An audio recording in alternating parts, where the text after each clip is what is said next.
Based on the first training session in Oyton, I'm going to give you some short-term goals, but also a mid-term and a long-term goal that I want you to work on.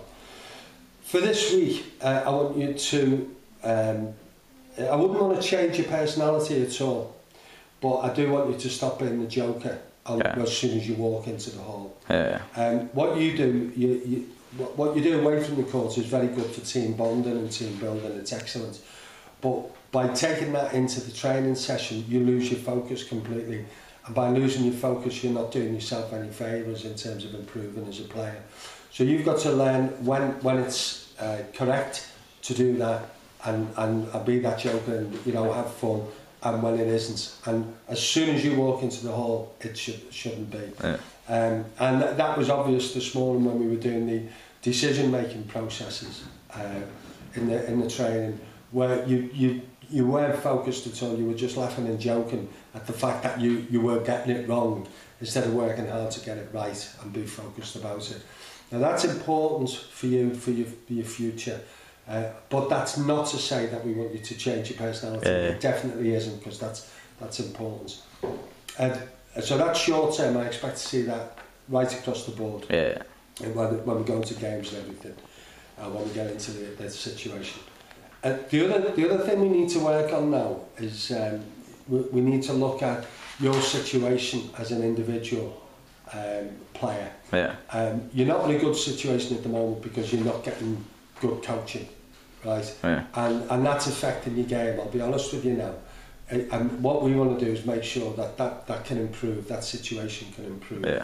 Because otherwise you'll go off the pace. Other players now are getting better coaching around them, and you'll go off the pace. You'll go from being a player who was up there with everybody, and suddenly they'll start to move away from you. So we've got to nip it in the bud now. So you've got some decisions to make about looking for advice about where you might get that better coaching.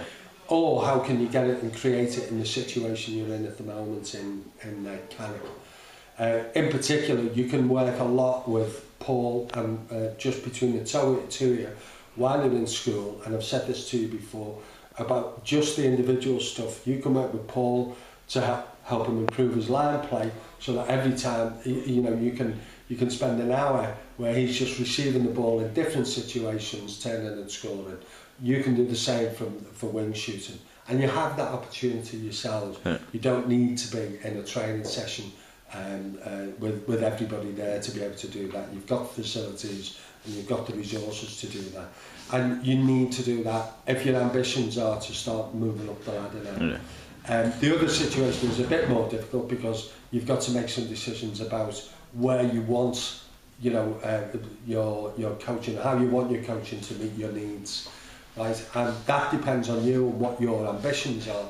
The higher they are, the more you need the coaching, and therefore you've got to you know now the network, so you know that you can come to us for help about sense of direction. Obviously, there's sacrifice involved in that. There may be costs involved in your case, travelling around, but that goes with ambition, and that goes with every sportsman who's ever achieved anything in their lives. They've all had to deal with that. So, you've got some serious decisions to make. I'm assuming that you are still a very ambitious player. Okay? That's that.